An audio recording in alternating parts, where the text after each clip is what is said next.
नमस्कार, अस्सलाम वालेकुम, सत श्री अकाल, जय झूलेलाल। मैं हूं जी प्रेम भटनानी और आप देख रहे हैं हालात हाजरा का प्रोग्राम। हकीकत ये है, इब्तदा में आपसे दरख्वास्त है, चैनल ज़रूर सब्सक्राइब करें। दोस्तों, हमने 15-17 दिन पहले एक प्रोग्राम किया था जिसमें हमने आपको दिल्ली के वज़ीर आला जनाब अरविंद केजरीवाल की गिरफ्तारी की खबर बताई थी और उसके साथ साथ उसका पस मंज़र, उसका जो बैकग्राउंड है उसके बारे में भी जिक्र किया था। थोड़ा सा फिर से दोहरा देता हूँ। 2020 में कोरोना का हमला हुआ हिंदुस्तान में। 20 मार्च 2020 जो है लॉकडाउन लगा दिया गया पूरे हिंदुस्तान में, जिसके बाद ज़रूरी अशिया की किल्लत हो गई, दुकानें बंद थी। ऐसे में शराब की मांग बहुत बढ़ गई और ये जो कोरोना का ये जो जुल्म था ये 21 में अपनी पीक को पहुंच गया। पूरे हिंदुस्तान में कई डेथ हुए। दिल्ली में तो हालत बहुत ख़राब थी। दिल्ली में ऑक्सीजन न मिलने की वजह से कई लोग मर गए। ऐसे वक्त में जब पूरा हिंदुस्तान इंक्लूडिंग दिल्ली कोरोना के साथ जूझ रहा था, उस वक्त आप सरकार, जो कि दिल्ली की सरकार है, उन्होंने नई एक्साइज पॉलिसी का ऐलान किया और शराब को बेचने में सहूलियत मुयस्सर की। अब पहले ही जब कोई चीज़ नहीं मिलती थी तो शराब के तो दाम बाजार में दुगने तिगने हो गए थे। ऐसे में जब ये नई पॉलिसी आई तो उसके ऊपर वहाँ की जो अपोजिशन थी यानी बीजेपी, उन्होंने सरकार पे इल्ज़ाम लगाया कि ये एक बहुत बड़ा स्कैंडल है, हज़ारों करोड़ों का धंधा हुआ है, इसकी तफ्तीश होनी चाहिए। आपने उसको नकार दिया।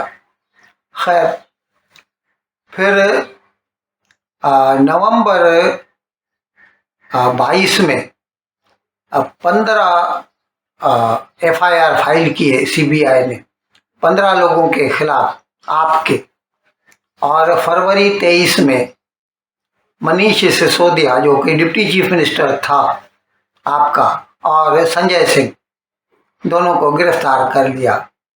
और उसके बाद जो है ईडी ने यानी इन्फोर्समेंट डायरेक्टोरेट ने अरविंद केजरीवाल को नोटिस देने शुरू कर दिए। आप भी आए और हमें आपसे कुछ सवालात करने हैं। हर महीने नोटिस आता, उसको वक्त दिया जाता, वो हाजिर नहीं होता। इस तरह 9 नोटिस निकले और वो नहीं आया। उससे एक गलती क्या हो गई, वो सीधा दिल्ली हाई कोर्ट चला गया। 20-25 दिन की पहले की बात है। और उसने वहां पे जाके ये दरखास्त दी कि ईडी उसे तंग कर रही है, उसके ऊपर एक इंजंक्शन निकाला जाए, मनानामा निकाला जाए। जिसके बदले में दिल्ली हाई कोर्ट ने उसकी ये दरखास्त तो नहीं मानी, उल्टा उसको मशवरा दिया कि उनको इन्वेस्टिगेशन करनी है, वो आपको नोटिस निकाल रहे हैं तो ये आपका फर्ज बनता है, आप जाइए उनके सवालों के जवाब दीजिए। जब इस किस्म का ऑर्डर आया दिल्ली हाई कोर्ट का तो ईडी को हिम्मत हुई और वो सीधे चले गए अरविंद केजरीवाल के घर पर। उसी दिन कई घंटे उन्होंने केजरीवाल से पूछताछ की और उसके बाद उसे गिरफ्तार कर लिया, जिसकी हमने आपको खबर दी थी। उसके बाद से उसने धड़ाधड़ अपनी जमानत की दरखास्तें डालना शुरू की, बेल एप्लीकेशन पे दर पे, लेकिन एक भी मंजूर नहीं हुई। अब 2 दिन केवल दिल्ली हाई कोर्ट में उसकी बेल एप्लीकेशन थी, जिसके जवाब में दिल्ली हाई कोर्ट का ऐसा ऑर्डर आया कि उसने तो सीधा सीधा जैसे अरविंद केजरीवाल को मुजरिम मान लिया। उसने कहा कि हम केस के मेरिट्स में ज्यादा नहीं जाते, लेकिन प्रीमा फेसी ऐसा दिखता है कि ये स्कैंडल हुआ है, और अगर हुआ है तो उसमें आपके चेयरमैन, आपका चेयरमैन है या प्रेसिडेंट है, he is the chief of आप पार्टी और चीफ मिनिस्टर, इस हैसियत से उसको ये सारे स्कैंडल के बारे में पूरा इल्म था, तो इसके लिए हम उसे जमानत नहीं दे सकते। जब इस किस्म का ऑर्डर आया तो उससे एक मर्तबा फिर गलती हुई। उसने कल क्या किया, उसका वकील है अभिषेक मनु सिंघवी, कांग्रेस का है, वो सीधा सुप्रीम कोर्ट चला गया और सुप्रीम कोर्ट में जाके बोला कि क्योंकि अरविंद केजरीवाल चीफ मिनिस्टर है और बेल एप्लीकेशन नहीं थी, उसको चाहिए था बेल एप्लीकेशन जो रिजेक्ट हुई उसके खिलाफ अपील करता, लेकिन उसने बेल की अपील नहीं की। उसने क्या किया कि एक अलग से रिट पिटीशन फाइल की कि जो लीगल रिक्वायरमेंट्स हैं वो पूरी नहीं की गई, इसीलिए सुप्रीम कोर्ट जो है इस केस को उठा के फेंक दे और अरविंद केजरीवाल को रिहा कर दे। ये मैं आपको थोड़ा पाकिस्तान की सियासत भी इसके बारे में बता दूं। जब से इमरान खान को पहले तो वज़रात उज़्मा से हटाया गया और फिर उसके ऊपर कई एफआईआर फाइल हुई, मेरे ख्याल में 117-18 के करीब एफआईआर है, तोशा खाना केस है, फॉरेन फंडिंग केस है, और इद्दत के दौरान शादी का केस है, और खैर ऐसे कई केस थे। तो वो क्या करता था, जब भी उसके ऊपर कोई भी अरेस्ट वारंट निकलता, आधी रात को उसके वकील सुप्रीम कोर्ट में पहुंच जाते, और उस वक्त पाकिस्तान सुप्रीम कोर्ट का चीफ जस्टिस था उमर अता बंदयाल, और वो उसको अकोमोडेट करता था। आधी रात को कोर्ट खुल जाती, उसको जमानत मिल जाती। एक मर्तबा तो उसको ब्लैंकेट जो है बेल दे दिया गया कि ये केस में तो हम इसको बेल दे रहे हैं, बल्कि अगर दूसरा भी कोई केस फाइल किया गया है इमरान के खिलाफ तो उसमें भी उसको गिरफ्तार न किया जाए, जबकि ये कानून के तौर पर कोर्ट के इख्तियार में नहीं है। खैर पाकिस्तान में सब कुछ मुमकिन है। अब पाकिस्तान में इमरान खान भी इसी तरह ऑनेस्टी की प्लैंक पे आया था, और जब कोई अपने आप को ऑनेस्ट कह के डिसऑनेस्ट प्रैक्टिसेस में इन्वॉल्व होता है तो उसका असर ज्यादा होता है, उसका दुख भी ज्यादा होता है।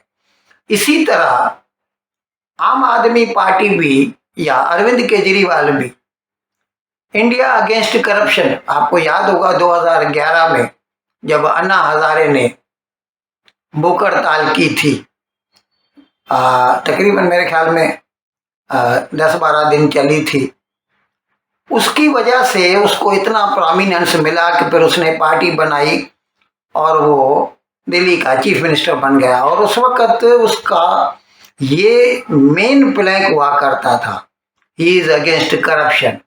अब अगर उसके ऊपर ऐसे इल्जामात लगते हैं कि उसकी पार्टी जो है करप्ट प्रैक्टिसेस में मुलविस है, और जैसा कि अभी 2 दिन के बाद दिल्ली हाई कोर्ट ने कहा कि प्रीमा फेसी ही लुक्स इन्वॉल्व्ड, तो ऐसे में कुछ ज्यादा ही दुख होता है। खैर हम बता रहे थे कि सुप्रीम कोर्ट के पास चला गया कल अभिषेक मनु सिंघवी कि इसके केस को उठा के फेंक दिया जाना चाहिए। तो ये 3 जजों की बेंच ने सुना, which was preceded over by chief justice of India Chandrachud. उन्होंने सीधा सीधा अभिषेक मनु सिंघवी को डांटा कि जो प्रोसीजर है वो तुम एडॉप्ट करो, क्योंकि जरूरी नहीं है कि हर writ petition directly Supreme Court में आए, उसके लिए हाई कोर्ट है, आप हाई कोर्ट जाइए, जो भी ऑप्शंस आपके हैं वो सभी एग्जॉस्ट कीजिए, फिर आइए सुप्रीम कोर्ट के पास, क्योंकि सुप्रीम कोर्ट के पास पहले ही बहुत सारे काम हैं। वो इसके लिए नहीं बैठी कि कभी भी, जैसे पाकिस्तानी सुप्रीम कोर्ट आधी रात को इमरान खान को बेल दे देती है, हिंदुस्तान में अभी ये उन्होंने नहीं कहा, ये मैं अपने तौर पे कह रहा हूँ कि भारतीय सुप्रीम कोर्ट, उन्होंने ये कहा कि जैसा प्रोसेस है उसी हिसाब से आप चलिए, और अभी उसकी दरखास्त को कल उठा के फेंक दिया। अच्छा, उसको ये कहा कि अभी आप जाइए और अभी आप पीर के रोज यानी मंडे के रोज आप आइएगा। अब देखें उसके केस को उठाया जाएगा। वैसे हकीकत में ऐसा होता है कि किसी को अगर इतनी अर्जेंसी होती है तो वो ईमेल कर सकते हैं चीफ जस्टिस को, और ईमेल देखकर अगर चीफ जस्टिस अलाउ करता है तो रजिस्ट्रार को डायरेक्शन मिलती है कि इसके केस को एडमिट किया जाए, इसकी रिट पिटीशन को। वो प्रोसीजर अभिषेक मनु सिंघवी ने अडॉप्ट नहीं किया था, इसीलिए जो है चीफ जस्टिस ऑफ इंडिया उससे नाराज हो गए। अब ये केस जो है पीर के रोज सुना जाएगा। अच्छा, इसके साथ एक दूसरी का है तो छोटी खबर, लेकिन इसके साथ ही है, आपका एक मिनिस्टर है आनंद, उसने भी कल ही एक तो आप पार्टी से इस्तीफा दे दिया, मिनिस्ट्री से इस्तीफा दे दिया, और उसने सीधा सीधा ये कहा है कि ये आप पार्टी जो है ये भ्रष्ट है, करप्ट है, जो है बेईमान है, इसीलिए मैं आप पार्टी से इस्तीफा देता हूं। Life has come to a full circle. इन अल्फाज के साथ मैं आज का प्रोग्राम ख़त्म करने की आपसे इजाज़त चाहता हूँ, लेकिन विदाई लेने से पहले एक मरतबा फिर आपसे मेरी दरख्वास्त है कि जिस किसी साहब या साहिबा ने अब तक हमारे इस चैनल को सब्सक्राइब नहीं किया, हज़र आकर हम इसको जल्द से जल्द सब्सक्राइब करें, प्रोग्राम को लाइक करें, शेयर करें और घंटी का बटन दबाना न भूलें। बहुत बहुत शुक्रिया। खुदा हाफिज़।